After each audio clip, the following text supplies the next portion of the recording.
할렐루야. 오늘 또 살아계신 하나님의 말씀이 우리 귀에 들려지는 은혜와 그리고 그 말씀이 우리 삶에 영향력을 미쳐서 우리의 삶이 곧 하나님이 다스리는 귀한 은혜의 삶이 될 수 있기를 주님의 이름으로 간절히 축복합니다. 2주 전 화요일 오전에 저희 아버지께서 머물고 계시던 요양병원에서 연락이 오기를 임종이 가까운 것 같으니 이제 마지막 얼굴을 뵈면 좋겠다, 이렇게 전화가 왔습니다. 그래서 부산에 살고 있는 저도 그렇고 또 저 바로 위에 형님은 인천에 사시고 그 바로 위에 형님은 수원에 사시고 또 그 바로 위에는 누님이 파주에 사십니다. 서로 각자 살던 곳이 다 달랐는데 아버지를 뵙기 위하여 함께 시골 집에 모이게 됐습니다. 그리고 아버지 면회를 함께 가서 마지막 얼굴을 뵙는데 아이고, 마음이 싱숭생숭하더라고요. 막내인 저를 무척 많이 사랑해 주셨었는데 숨을 거칠게 내쉬는 그 아버지의 모습을 지켜보자 하니 마음이 짠하기도 했고 감사한 마음과 미안한 마음과 이 복합적인 감정이 쭉 밀려 들어오는 모습을 보게 됐습니다. 일반적으로 2주 전에 병원에서는 이러한 상황이 되면 그들의 경험상 곧 돌아가시고 장례 준비를 해야 된다, 그렇게 이야기를 해서 저희들은 임종면회를 마치고 집으로 돌아와서 고향집에서 함께 모여서 아버지 소식을 기다리고 있었습니다. 그런데 감사하게도 아버지께서 호전되신다, 더 좋아지신다, 지금까지 잘 버티고 계십니다. 얼마나 감사한지 모릅니다. 그 덕분에 한 이틀 정도를 저희 형제들이 집에서 대기하고 기다렸거든요. 그러면서 함께 먹고 마시고 이야기 나누고 참 특별한 시간을 가졌습니다. 그러면서 저희들이 한 이야기가 우리 아버지가 우리 형제들에게 특별한 선물을 해주시려고 지금 마지막 생명의 끈을 꼭 붙들고 계신가 보다. 그냥 사남매가 그렇게 함께 시간을 보내는 이틀이 너무 행복하고 좋더라고요. 그런데 오랫동안 같이 떨어져 있던 가족들이 함께 모여 지내다 보니까 뭐 좋은 것도 있기는 하지만 불편한 것도 있더라고요. 그 불편한 것 중에 하나가 뭐였냐면 어머니의 잔소리였습니다. 이거는 뭐 어떻게 해결해야 할 수가 없더라고요. 저희 집에서 저희 어머니는 거의 대장님이시거든요. 대장 이야기를 안 들면 늘 불편해 하시기 때문에 우리 모두는 어머니 이야기를 웬만하면 들어드리려고 애를 쓰곤 합니다. 저 역시 마찬가지로 어머니가 원하시면 특별한 경우가 아니면 그냥 다 해드리려고 애를 쓰기는 하는데 가끔 보면 저희 어머니도 쓸데없는 고집을 부리실 때가 있어요. 그러면 다른 형제들은 그러려니 하지만 저는 막내라서 그런지 모르겠지만 그냥 또 할 말을 하는 스타일인지라 아이고 엄마 좀 그만하면 좋겠다 그러면 저희 어머니가 제 눈치를 살짝 보십니다.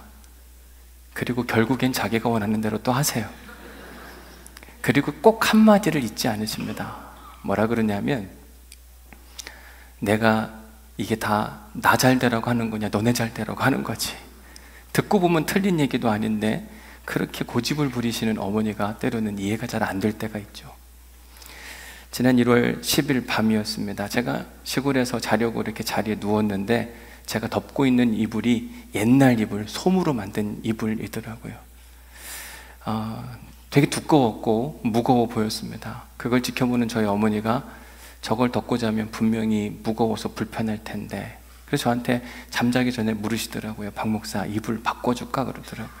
그래서 아니요 괜찮아요, 그냥 피곤해서 잘게요. 그리고 엄마 불편하잖아요, 그냥 주무세요. 그리고 저는 금방 잠이 들었습니다. 그런데 한참 자고 있는데 그 두꺼운 이불이 스르륵 없어집니다. 그리고 얇고 따뜻한 이불이 저를 덮는 겁니다. 누가 그렇게 하셨을까요? 성령님이 그러셨으면 참 좋겠지만 그런 게 아니라 저희 어머니가 그렇게 해주셨는데 그 어머니의 배려가 여러분 고마웠을까요? 짜증이 났을까요? 그냥 상상에 맡기겠습니다. 평상시 제 인격을 여러분이 상상하시면 알지 않을까. 1월 11일 아버지가 조금 괜찮아지셨다 그래서 고향을 떠나서 이제 부산으로 내려오는 기차를 탔는데 기차에서 오늘 본문 말씀과 함께 설교 준비를 하게 됐습니다. 그런데 문득 오늘 말씀을 보다 보니까 어젯밤에 그 새벽에 깨어서 저에게 두꺼운 이불을 걷어내고, 저희 집에 30년 된 장롱이 있거든요. 규수방이라고 하는 곳에 산 아주 귀한 장롱을 절대로 버리지 않으세요. 거기서 이불을 꺼내가지고 저한테 덮어주셨던 그 어머니의 마음은 뭘까 생각해 보니까, 어머니가 진짜 나를 사랑하지 않으면 그 새벽에 절대 할 수 없는 일이구나 라는 생각이 들었습니다. 철없던 저는 그렇게 하시는 저희 어머니에게 아이고 엄마 그냥 잔다고 했잖아 짜증을 부렸어요. 그도 그럴 것이 그 덕분에 제가 깼거든요. 분명 저희 어머니는 저한테 잘해준다고 이불을 바꿔주셨는데 저는 그 덕분에 깨서 방을 나와야만 했습니다. 잘한 일인가요? 잘못한 일인가요? 참 애매모호합니다. 그런데 분명한 사실은 저희 어머니가 저를 향한 사랑의 마음을 자신의 방식대로 행했을 뿐, 싫어서, 미워서, 귀찮아서가 한 일은 분명히 아니라고 하는 사실이죠. 그런데 아직도 미숙한 저는 그런 어머니에게 짜증을 내고 불편한 마음을 표현했던 것이 내심 미안해지는 시간을 기차 안에서 보내야만 했습니다. 어느 때는 저희 어머니가 집요하세요.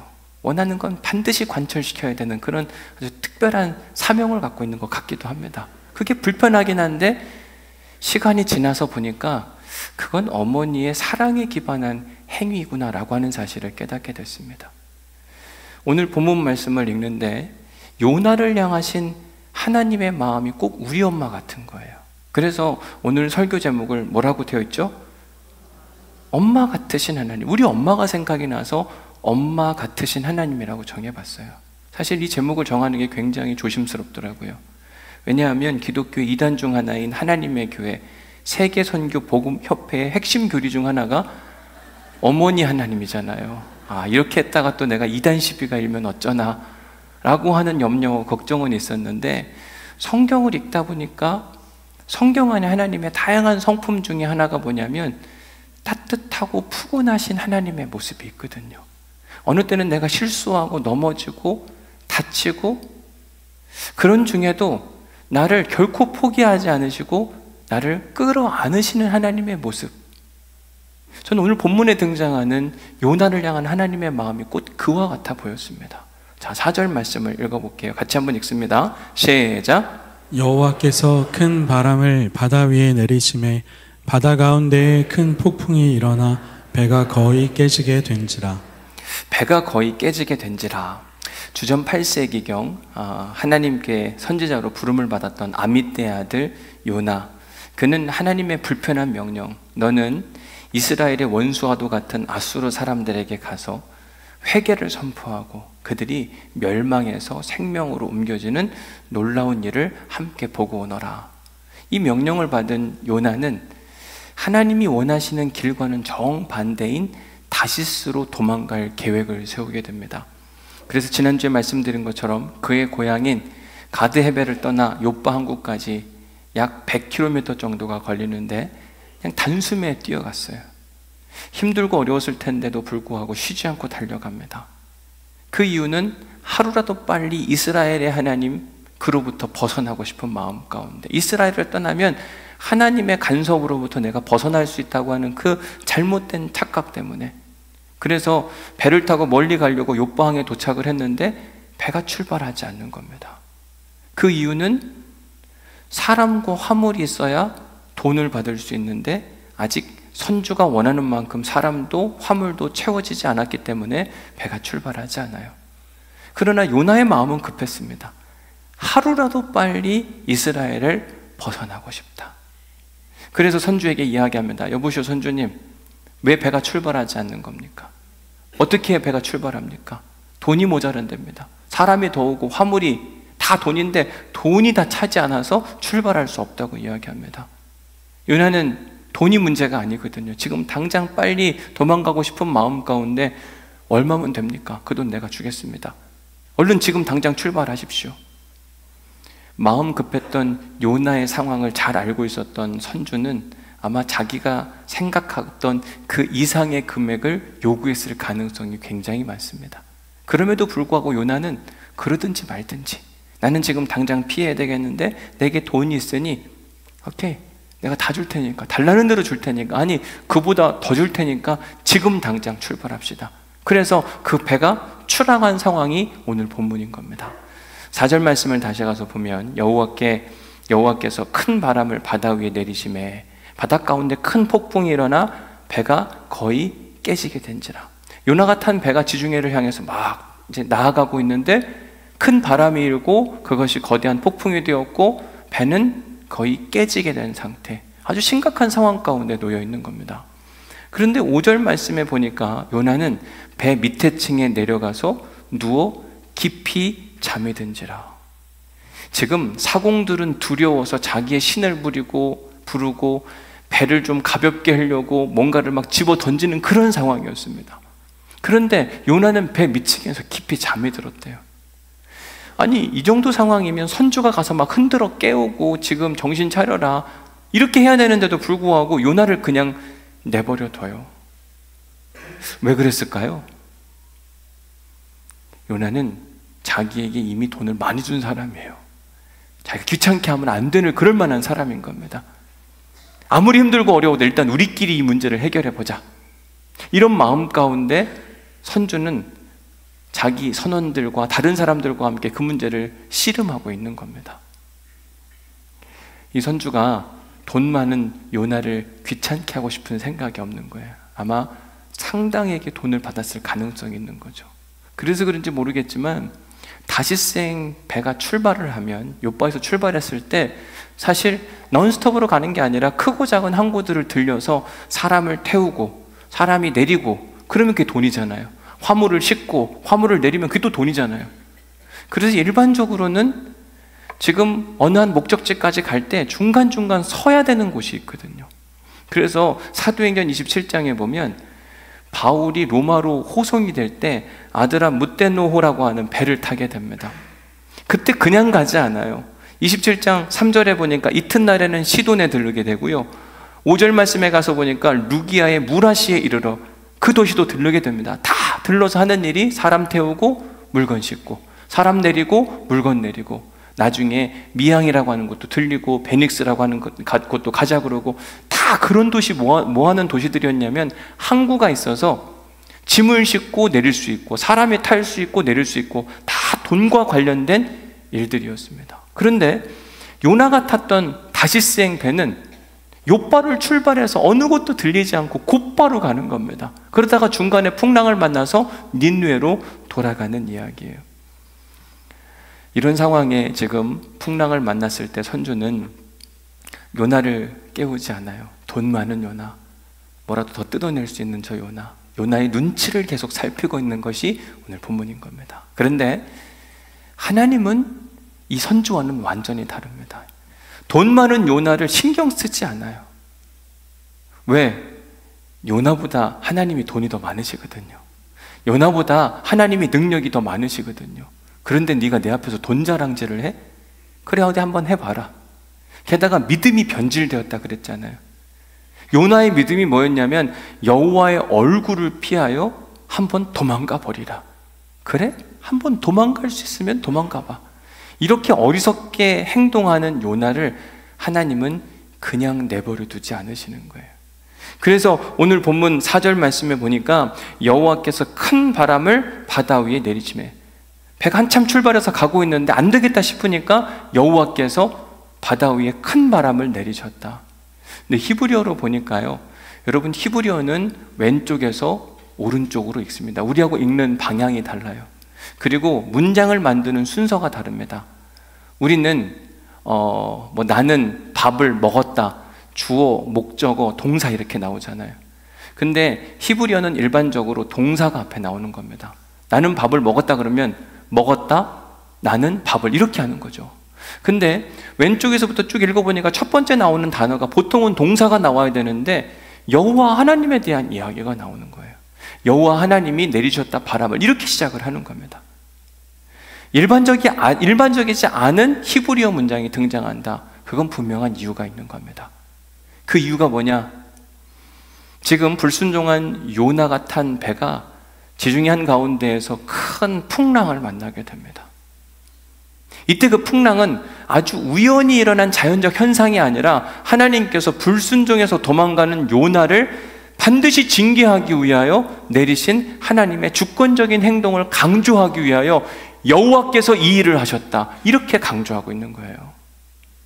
여기서 우리가 기억해야 될 중요한 영적 진리 하나가 있습니다. 그게 뭐냐면 하나님은 우리의 죄된 행위들, 불순종, 욕망, 타락, 이런 행위들을 보고 그냥 방관하지 않으시고 그 일에 대한 책임을 반드시 물으신다는 사실이에요.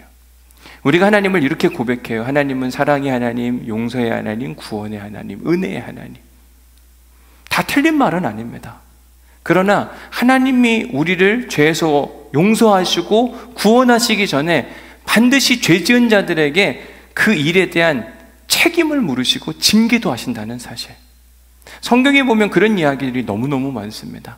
창세기 3장에 보면 인류의 첫 번째 죄를 우리들에게 소개하는데 아담과 하와가 하나님이 명령한 선과 악을 알게 하는 그 열매를 따먹지 말라고 했는데 따먹잖아요. 근데 그 일을 주도한 존재가 뱀입니다. 하나님이 뱀에게 먼저 이렇게 이야기하세요. 여호와 하나님이 뱀에게 이르시되 내가 이렇게 만들었으니 너는 저주를 받으라. 잘못된 일에 대해서 하나님은 반드시 책임을 물으시는 겁니다. 틀렸다, 그렇게 하면 안 된다, 명확하게 말씀하세요. 창세기 4장에 보면 가인과 아벨의 이야기가 등장합니다. 가인이 형이요 아벨이 동생인데 둘이 하나님께 제사를 드렸는데 아벨의 제사는, 동생의 제사는 받으시는데 가인의 제사를 받지 않아요. 화가 났던 가인이 동생을 죽여버립니다. 하나님이 물으시죠. 네 동생이 어디 있느냐? 하나님, 제가 동생을 지키는 자니까. 너희는 왜 죽였어? 피가 지금 소리를 지르고 있다. 그러면서 하나님께서 그 죄를 지은 가인에게 저주를 받으라. 그 죄에 대한 대가는 네가 반드시 치러야 된다, 단단히 혼내시는 장면입니다. 창세기 6장에 보면 하나님께서 지은 모든 피조물들이 아주 더럽게 죄를 짓는데 뭐라고 표현했냐면 내가 세상을 지었음을 한탄한다, 후회스럽다. 그러면서 하나님께서 내린 징계가 뭐냐면 다 쓸어버리리라. 오늘 본문에 등장하는 이야기 동일합니다. 하나님께서 불같으신 그 모습들을 우리들에게 보여주시는 그 장면이에요. 잘못한 일에 대해서는 명확하게 말씀하시는 그 하나님의 모습. 요나가 잘못했잖아요. 그거에 대한 징계를 반드시 받아야 된다. 어찌 보면 이게 아버지의 붓성과도 같은, 옛날 아버지들을 보면 불같이 화를 내셨어요. 잘못한 일이 있으면 절대로 넘어가지 않으시는 아버지의 모습들. 그런데 하나님 아버지도 동일한 모습을 갖고 계시기는 한데 하나님이 그런 모습만 갖고 계신 게 아니라 하나님에게는 모성, 엄마처럼 따뜻하신 모습을 우리에게 자주 보여주시기도 하세요. 여러분, 창세기에서 아담과 하와가 잘못했을 때 뱀으로부터 시작해서 아담도 하와도 반드시 징계를 받습니다. 그런데 신기한 건 뭐냐면 창세기 3장 21절 말씀에 보니까 여호와 하나님이 아담과 그의 아내를 위하여, 아니 잘못된 일을 한 그들을 위해서 하나님이 가죽옷을 지어 입히시니라. 분명히 혼낼 때는 혼내시지만 그들을 그냥 내팽개치는 게 아니에요. 필요한 것을 챙기시고 보듬어 안아주시는 하나님의 모습이 보이는 겁니다. 가인이 하나님으로부터 저주를 받았어요. 그때 그의 마음이 굉장히 두려웠습니다. 어디를 가서 사람들이 나를 알아보고 나를 죽이려고만 어쩌나, 이런 마음의 두려움과 염려 가운데 벌벌벌 떨고 있을 때 하나님이 가인에게 이렇게 이야기합니다. 여호와께서 그에게 이르시되 그런 일은 일어나지 아니할 것이라. 누구든지 가인을 죽이는 자는 벌을 7배나 더한다. 아니, 그렇게 잘못한 가인도 하나님께서 자기 손으로 끌어안으시고 그에게 또 다른 은혜의 영역을 선물해 주시는 모습을 보게 됩니다. 창세기 6장에서 분명히 하나님께서 한탄하시고 쓸어버리겠다고 말씀하셨잖아요. 그럼 다 없애버려야 되는데 6장 8절에 보니까 노아는 하나님께 은혜를 입음으로 그는 죽지 않아요. 아니, 다 쓸어버리지 왜 노아는 남겨두나. 오늘 본문에 등장하는 요나, 그는 전능하신 하나님으로부터 큰 은혜를 입었어요. 무명한 인생이었는데 하나님께 큰 은혜를 입어서 유명한 인생이 되었어요. 그러나 그가 유명한 인생이 되었을 때 하나님의 뒤통수를 쳤습니다. 하나님은 뒤통수 맞고 너무 속상하고 안타까운 나머지 요나 저 자식 어떻게 나한테 그럴 수가 있나, 혼내줘야 되겠다. 그가 탄 배가 출발했을 때 큰 파도를 일으킴으로 말미암아 그가 어려움을 당하게 만들었어요. 그런데 4절 말씀에 보니까 어려움을 당하기는 하는데 거의 깨지게 된지라. 아니 깨뜨려 버리지 왜 안 깨뜨려 버리시나. 자신을 배신한 요나를, 그가 탄 배를 깨뜨려 버림으로 그를 지중해 바다에 수장시켰으면 여러분 얼마나 우리가 속이 시원하겠어요. 그죠? 그런데 하나님은 그렇게 하지 않으시는 겁니다. 도대체 왜 하나님은 그가 하실 수 있음에도 불구하고 그렇게 막 혼을 내시던 그 상황에서 딱 멈추신 것일까? 그 이유는 뭐냐면 지금 하나님은 불순종한 요나에 대한 불편한 마음이 있기는 했지만 그를 향한 사랑의 불이 꺼지지 않았기 때문에 그래요. 동일합니다. 하나님이 어느 때는 우리를 향한 불편한 마음이 있어요. 우리를 혼내주고 싶은 마음 가운데 어느 때는 시험도 허락하시고 질병도 허락하시고 다양한 일들을 만들어 가시는데 이걸 꼭 기억하셔야 돼요. 하나님은 절대로 우리를 내팽개치려고 하시는 분이 아니세요. 끝까지 책임져 주시고 우리를 구원해 주시려고 애를 쓰시는 분. 어린 시절 그렇게 혼나보신 분들이 계실 거라고 생각이 듭니다. 어떤 일을 잘못했을 때 저희 엄마가 그런 이야기를 한 적이 있거든요. 너 이거 왜 그렇게 했어? 지난번에 하지 말라고 그랬잖아. 또 했네? 언제까지 계속 그렇게 할 거야? 또 할 거야, 안 할 거야? 계속 그렇게 할 거면 집 나가! 저만 들은 이야기는 아닐 거 아니에요, 그렇죠? 그때 화난 엄마의 마음을 이해하지 못하고 집을 나가는 순간 그때부터 이제 문제가 생기는 겁니다. 해가 지면 그때부터 엄마는 저를 찾아 나서시는 거예요. 성수야 어딨니? 이제 들어와야지. 저녁 먹을 시간이야. 아니 어딨냐니까 울며 불며 집 나간 아들을 찾으시는 어머니의 마음. 오늘 본문에 등장하는 하나님의 심정이 꼭 그런 겁니다. 이 괘씸한 놈 요나야, 내가 너한테 얼마나 많은 은혜를 베풀어줬는데 그럴 수가 있어. 그리고는 그가 탄 배를 막 뒤흔들고 정신 못 차리게 해서 거의 깨질 뻔한 상황까지 몰아가셨습니다.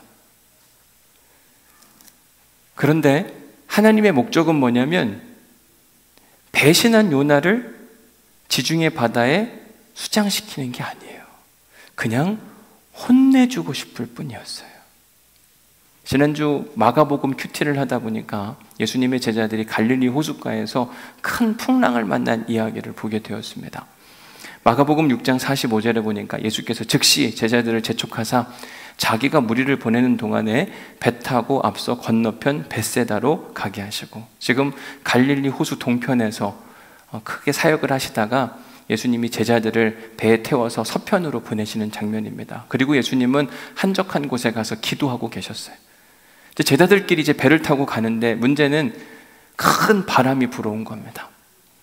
그래서 6장 48절에 보니까 바람이 거슴으로 동편에서 서편으로 이동해 가는데 아마 맞바람이 불었던 모양이에요. 서편에서 동편으로 강한 바람이 불어서 제자들이 힘껏 노를 젓는데 그 중에 분명히 평생 뱃사람으로 살았던 베드로와 안드레와 야고보와 요한도 있었습니다.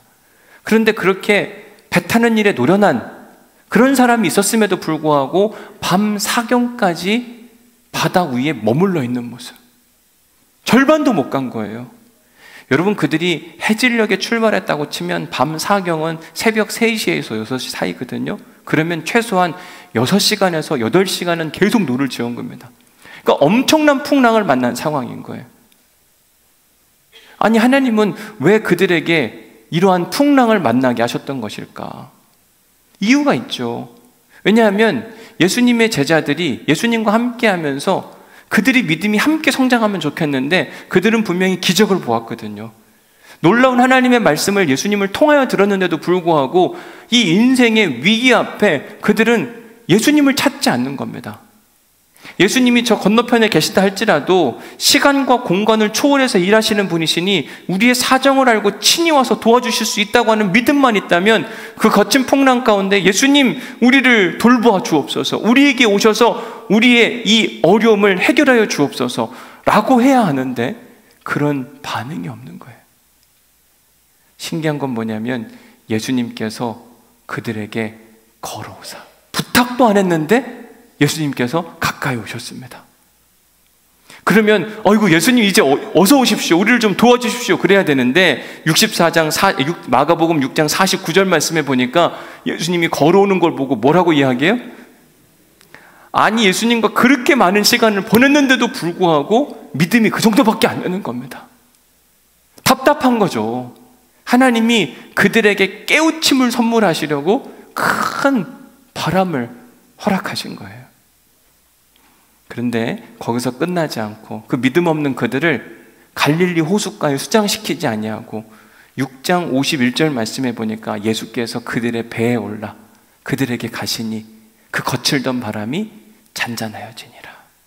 아, 예수님이 우리와 함께 하시니 잔잔해지는 거구나. 그 깨달음을 선물해 주시기 위해 어느 때는 거친 파도가 막 찾아오는 거예요. 결코 하나님은 요나도 예수님의 제자들도 그렇게 해가지고 완전히 죽이려고 하시는 게 아니라, 불순종한 요나, 믿음 없는 제자들, 그들을 완전히 무너뜨리려고 하는 게 아니라 여전히 그들을 사랑하시고 그들의 믿음을 훈련시키고 싶은 그 마음. 제가 요나서에 대한 설교를 지난 1월부터 시작해서 오늘이 3주째입니다. 눈치가 빠르신 분들은 뭔가 얘기하고 싶은 게 있는 것 같다라고 느끼시는 분들이 계실 수 있어요. 여러분, 1월 첫째 설교 제목이 뭐였죠? 어떤 하나님? 믿어주신 하나님. 지난주 설교는 했잖아요. 뭐였죠? 뒤통수 맞으신 하나님. 그리고 오늘은 엄마 같으신 하나님. 자꾸 누구에 대해서 이야기하는 거예요? 하나님에 대해서. 여러분, 하나님이 정말 다양한 성품과 인격을 갖고 계시거든요. 근데 어느 때는 우리가 하나님을 잘 모르기도 하고 오해할 수도 있겠구나. 요나서에 등장한 하나님의 다양한 이야기들을 소개해 드리려고 합니다. 나를 믿어주시는 하나님, 나에게 뒤통수를 맞도록 내어주시는 하나님의 이야기, 그리고 엄마같이 따뜻하신 하나님의 이야기. 저는 요나서를 읽다 보니까 꼭 그런 하나님의 모습이 자주 보이는 겁니다. 내가 뒤통수를 맞는다 할지라도 자기의 뒤를 내어주시고 나를 끝까지 믿어주시는 그 하나님의 모습.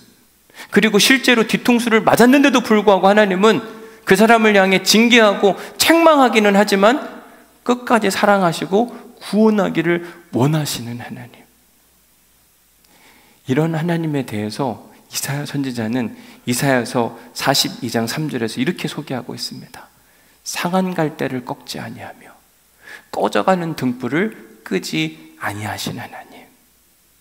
우리가 믿는 하나님은 야 저거 필요 없어 버리시는 하나님이 아니라 오히려 지켜보고, 그리고 어느 때가 되면 그 상한 갈대조차 하나님께서 존귀하게 사용하시고, 꺼져가는 등불 쓸모없다 후 불어서 끌어보시고 다시도 눈길을 주지 않으시는 게 아니라 다시 살아날 때까지 지켜보시고, 부족하면 기름을 부어주시고 다시 활활 타오를 수 있도록 만들어주시는 하나님. 저는 여러분들이 하나님을 오해하지 않기를 주님의 이름으로 간절히 부탁을 드립니다. 하나님은 사랑이 진짜 많으신 분이시거든요. 요즘 우리가 사는 세상, 지구촌 곳곳에서 이런저런 어려움들에 대한 이야기를 많이 합니다. 전쟁과 기근과 수많은 자연재해들, 이런 모습을 보고 어떤 분들은 주님 오실 날이 가까웠나 보다.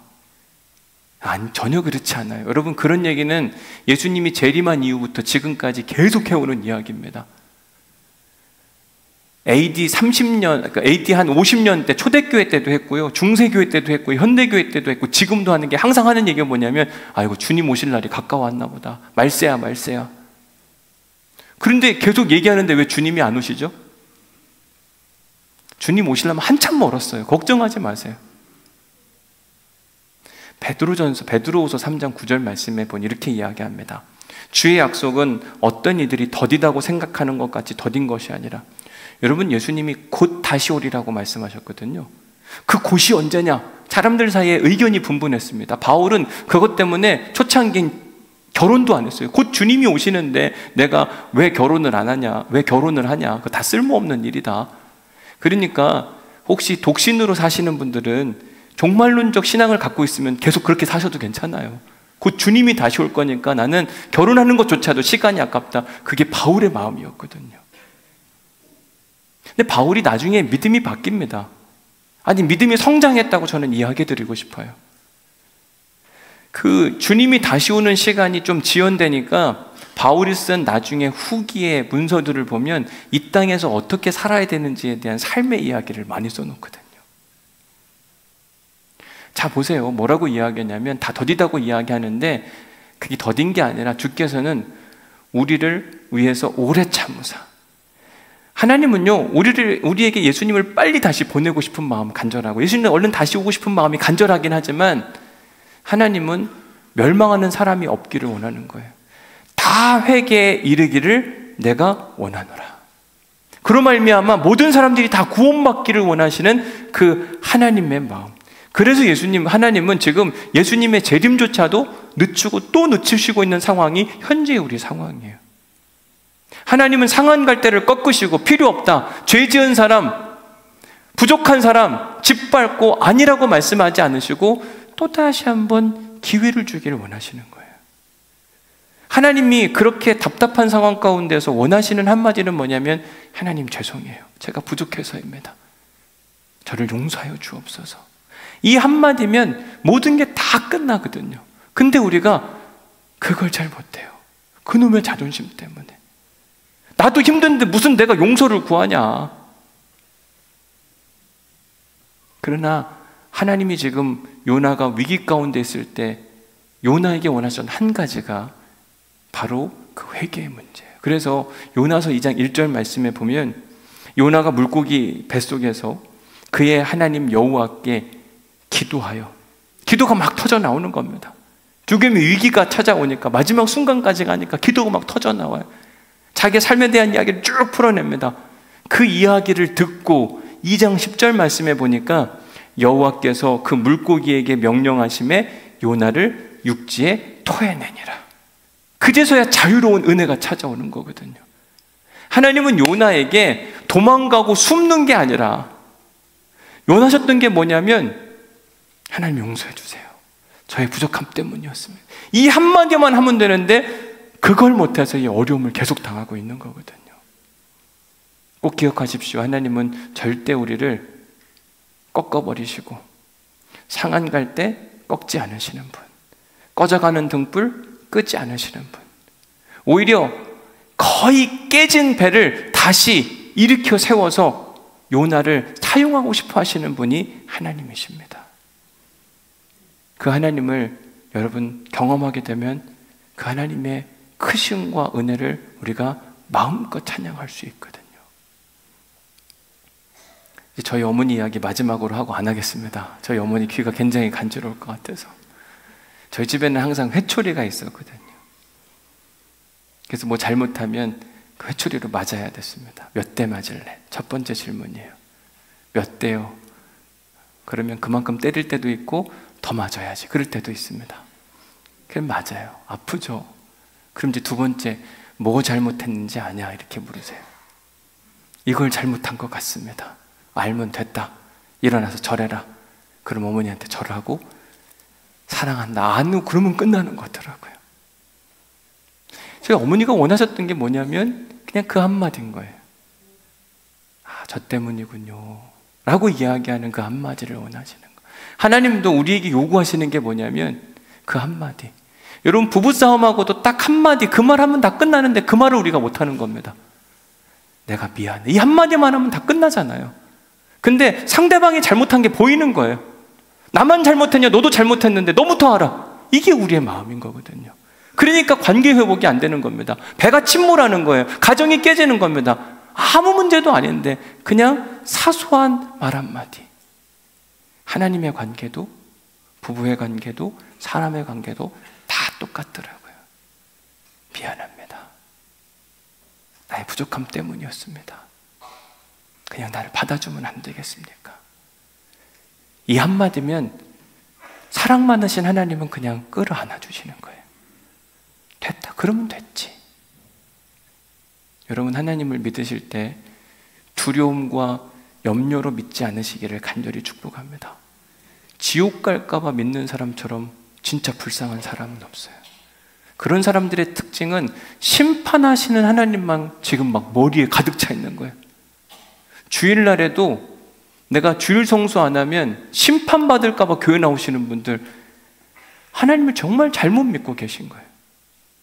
그 따뜻하고 사랑 많으신 하나님, 오늘도 나를 품에 안아주실 그 하나님을 기대감을 가지고 나오는 그분들, 그런 사람들이 예배를 하나님이 받으시거든요.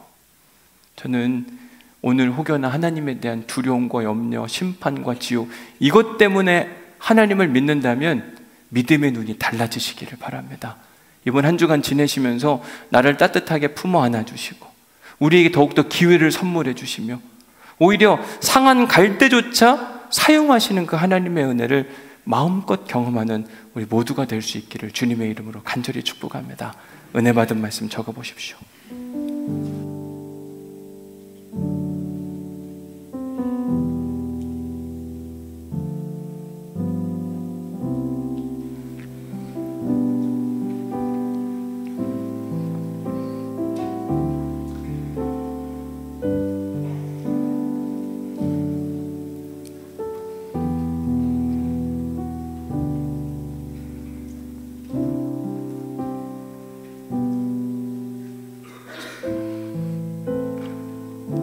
삼 주간 동안 여러분들에게 소개해드린 하나님의 속성들입니다.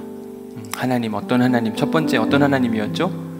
믿어주시는 하나님. 두 번째는 뒤통수 맞으신 하나님보다는 뒤통수를 맞아주신 하나님이라고 하는 게 더 맞을 것 같아요.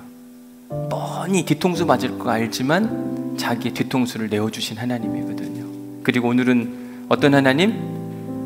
엄마같이 따뜻하신 하나님. 요나가 지중해 배에서 거의 그 배가 깨질 뻔했는데도 불구하고 하나님께서 안 깨뜨리시는 하나님. 왜 그런가? 요나를 여전히 사랑하시기 때문에 그래요. 우리를 여전히 사랑하시기 때문에 오늘 또 우리에게 선물해 주셨고 이번 한 주간도 우리에게 선물해 주시는 겁니다.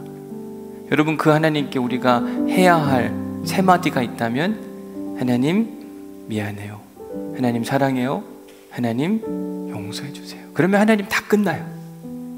근데 이 말을 못해서 우리는 자꾸 관계가 틀어지고 하나님의 일하심이 안 보이고 하나님이 무서운 겁니다. 요 얘기가 진심으로 나오고 하나님 앞에 탁 엎드리는 순간 잠잠해진다니까요. 우리에게 은혜가 찾아오는데 그걸 우리가 잘 못할 때가 분명히 있거든요.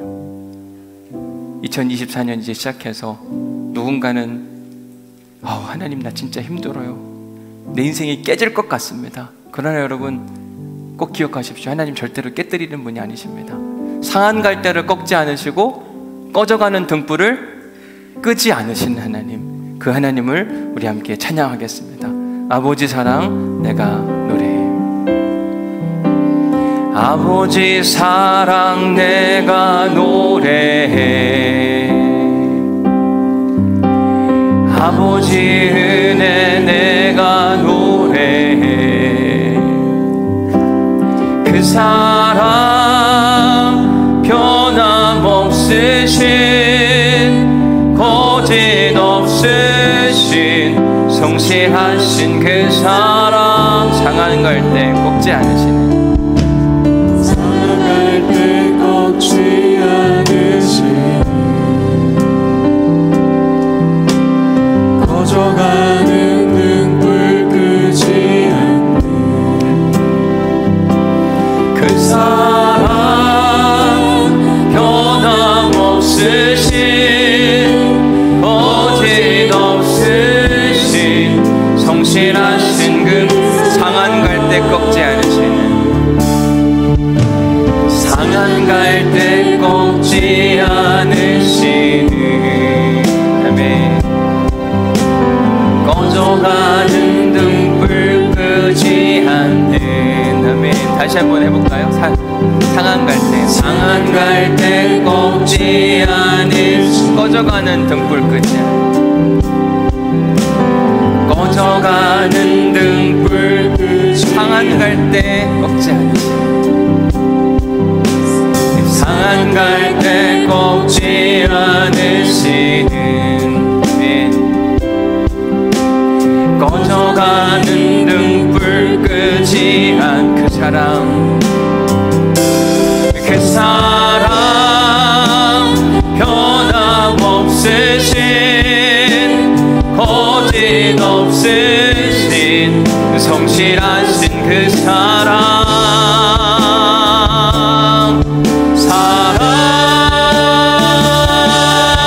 그 사랑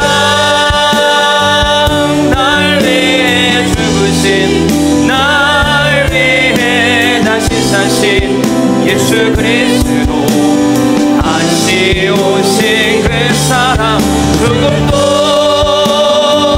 생명도 천사도 하늘의 어떤 권세도 끊을 수 없는 영원한 그 사랑 그 주님을 찬양합니다. 그 사랑